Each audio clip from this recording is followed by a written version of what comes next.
The House Committee on Appropriations will come to order. Will the clerk please take attendance? Chair Whitwer. Here. Representatives O'Neill.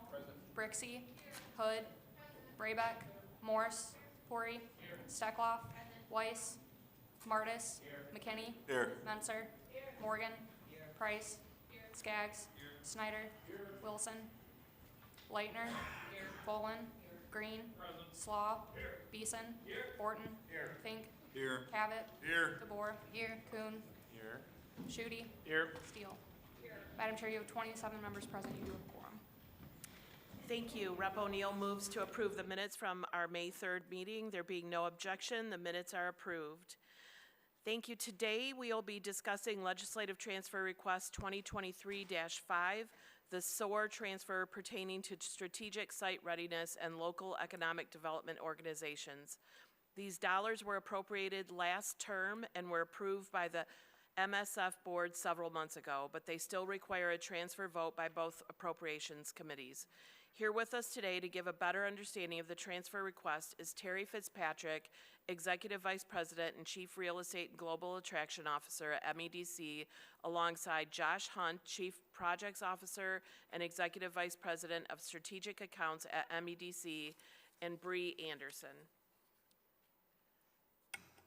Good morning, everybody. We will be short and sweet as we know you have a very exciting day. I'm going to turn it over to Terry to give a little bit more detail about what these transfers include, starting with transfer number 5.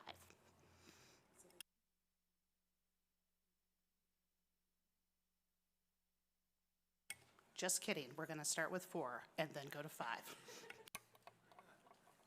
Good morning, and thank you for the time before this committee today.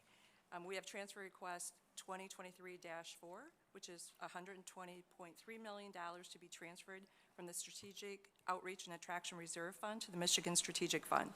Public Act 5 of 2023, effective March 8th, authorized $170.3 million. Excuse me, could you pull your microphone closer so that, thank you. Is this better? Okay. Okay. Do you want me to repeat any of that, or is that? Okay. Transfer request 2023-4 is for $120.3 million to be transferred from the Strategic Outreach and Attraction Reserve Fund to the Michigan Strategic Fund. Public Act 5 of 2023 authorized $170.3 million to be deposited to the Strategic Outreach and Attraction Reserve Fund.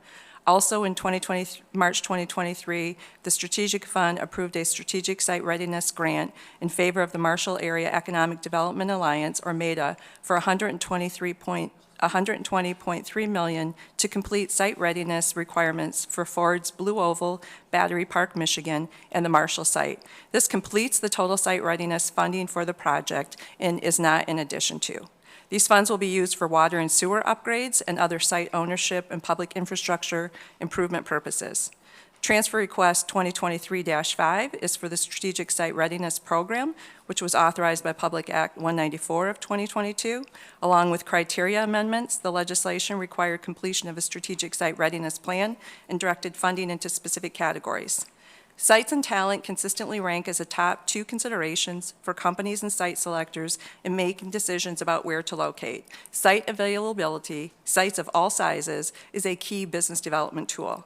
Strategic site readiness is a proactive process of identifying sites responsive to market demands, gaining legal control of property, conducting due diligence activities on sites such as environmental assessments, surveys, wetlands analysis, geotechnical studies, utility and infrastructure studies, archaeological and cultural investigations, and other related pre-development studies to determine if a site is suitable for development and the associated projected timelines and costs to bring the site to a shovel-ready state. It is an ever-evolving process to move sites to more advanced condition for development. The more known about a site mitigates risk and is therefore considered more favorably by interested parties. Site readiness is considered in a tiered status relative to competition and the development process. Site identification is a deliberative process of GIS screening, beginning with transportation logistics, including roads, airports, and rail, industry-specific workforce analysis, energy and utility availability, depending on industry type and size, and is a funneling process of eliminating sites to arrive at the best options for promoting based on project requirements and site prep cost.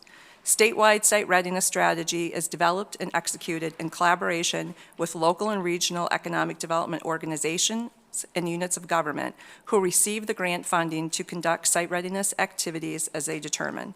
The 2022 legislation required the development of a strategic site readiness plan, which was completed and delivered to the legislature and governor in April 2023. The MEDC team has grown available sites of all sizes since the program was created in December 2021, working in partnership with local and regional economic development partners.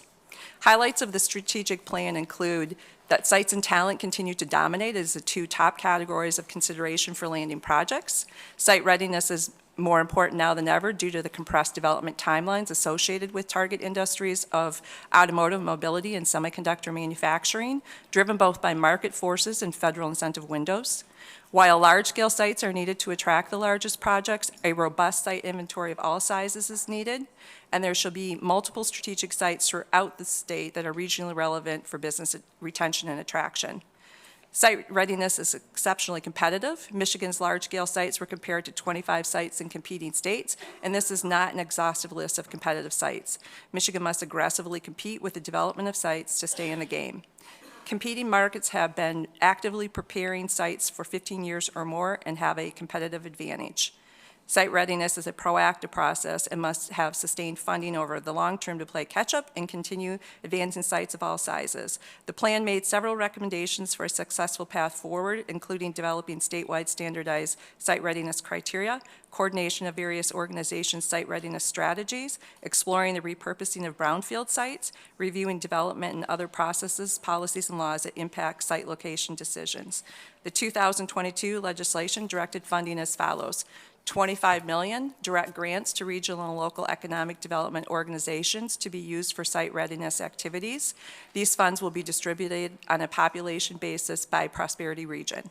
$100 million for grants to eligible applicants for strategic site readiness activities on sites for which an end user has not been identified.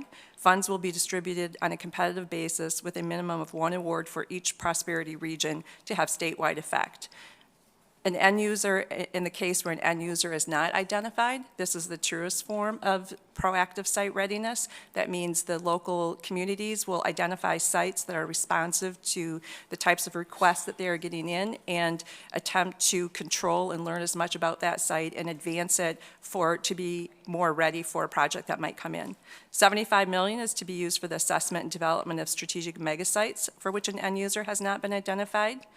And $50 million is for grants to eligible applicants for strategic sites for which an end user has been identified.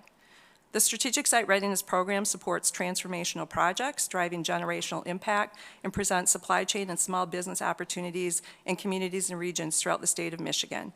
Many of the state's largest deals landed over the last year had SSRP support critical to the win. Thank you for your consideration. Thank you. Are there any other people testifying or no? Nope, that's it. We can accept questions, Chair. Okay. Are there any questions from members? Representative Bolin? Thank you very much. I have a couple of questions, but first I need a clarification. It sounds like you went into transfer number 5 as well, on site readiness? Yes. Okay, all right, because I have some questions about that. And the $100 million for unidentified end users, is that going to follow the same process that we've seen on these SOAR projects before? That the money goes in the pot, MEDC has that to sort of negotiate and then bring the final agreements back to the appropes for the I mean, this is the transfer, but will you go through the same process in vetting those projects? Yep, the legislation is the same, Representative. We'll follow the same process. Okay. And then on the $50 million for the identified end user, who is that? We don't have an identified end user. Oh, but it says $50 million for grants to eligible applicants for improvement strategic sites with an identified end user. Right, that's just how the legislation broke down the pot of money, but we do not have currently an end user for that. Okay. And then the site readiness, is this any expansion beyond the types of sites that we've seen that were defined in the original program? It is for sites of all sizes, so it is, it has been consistently used for sites of all sizes. Okay, thank you. Thank you, Madam Chair. Are there any other questions? Rep. Steele? Thank you. Is there a way for local units to be able to apply for these type of grants per se? And will it be opened up to them, and when? And how will they be considered? Because I would like to let local units know that there might be the possibility of having these. And like you said, there was nothing on the books. It's actually a two-part question. Nothing on the books of having a possible something in the wings of, no, nothing in the wings. No, nothing, no, it's not directed at any specific project. And yes, they absolutely, the way the money flows is that local economic development organizations and local units of government are eligible applicants to apply for the funding. And then we work with them and provide expertise and support as they look to identify sites for development in their areas. And when do they open up? We will open up that process as soon as possible after the money is available. And then you let all the townships, villages, cities know about this coming down? Yes. Okay, thank you.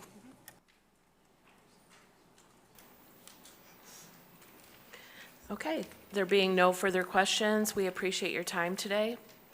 Thank you. Yep. Next are various department transfer requests awaiting our approval with the legislator transfer requests 2023-3 and 2023-6. To give us a quick run-through of these transfers, Viola Bay Wild from House Fiscal is here with us. Morning. So we have two transfers left to discuss. The first is legislative transfer 2023-6. This has 6 different departments having transfer requests within it. Together, they total $44.4 million. Of those transfers, $22.2 million are the standard transfers, and within this current budget, and $22 million are the contingency authorization transfers. And that is, and on the second page, you can see the list of the departments: the Agriculture and Rural Development, at the Department of Ed, DHHS, Natural Resources, State, and Transportation. And do you want me to go with the second package that is yet to be discussed is legislative transfer 2023-6. This transfer includes 8 departments that have transfers. They total together $19.3 million. Of that, $6.8 million are standard transfers, and $12.5 million are contingency authorization transfers. And our analysts are here if you have any questions on any specific transfers. Are there any questions from members? Okay, there being no further questions, thank you, Viola. I appreciate your being here. There are 3 cards of support that I'd like to read in. The first one is for 2023-3 and 2023-6, Ashley from MDARD. The second is for 2023-5, Connor Spalding for the City of Lansing. And the third is 2023-6, Heather Feinstein for the Department of Military and Veterans Affairs. So seeing no further questions, we'll proceed to the approval of these 3 requests reflected in the transfer package before you. We will be voting out 2023-4 second.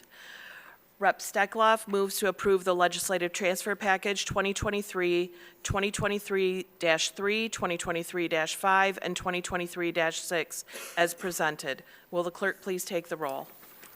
On the motion to approve legislative transfer requests 2023-3, 2023-5, and 2023-6, Chair Whitwer, Yes. Representatives O'Neill, Yes. Brixey, Hood, Braybeck, Morse, Curry, Steckloff, Weiss, Martis, McKinney, Yes. Menser, Morgan, Price, Skaggs, Yes. Snyder, Wilson, Leitner, Bolin, Green, Slaw, Beeson, Horton, Fink, Cabot, Yes. DeBoer, No. Kuhn, No. Shooty, Steele. No. Madam Chair, you have 23 yeas, 6 nays, no pass. Legislative transfer requests are approved. Thank you. Lastly, there's still an outstanding $120 million component of the Ford Blue Oval Battery Park incentive package that is yet to be transferred. As we heard from MEDC, we transferred the majority of this incentive package back in mid-March, but this is the last piece that is yet to be approved by the MSF at that time, which was done in late March, so it was not included in our initial transfer vote. This pending transfer is reflected in Legislative Transfer Request 2023-4. Rep. Skaggs moves to approve the Legislative Transfer Package 2023-4 as presented. Will the clerk please take the roll? On the motion to approve Legislative Transfer Request 2023-4, Chair Whitwer, Yes. Representatives O'Neill, Brixey, Hood, Braybeck, Morse, Hurry, Steckloff, Weiss, Martis, McKinney, Yes. Menser, Morgan, Price, Skaggs, Yes. Snyder, Wilson, Leitner, Bolin, Green, Slaw, Beeson, Horton, Fink, Cavett, DeBoer, No. Kuhn, No. Shooty, Steele. Madam Chair, you have 18 yeas, 11 nays, no pass. House Bill, or Legislative Transfer Request 2023-4 is approved. Thank you. Seeing no further business, the House Appropriations Committee stands adjourned. I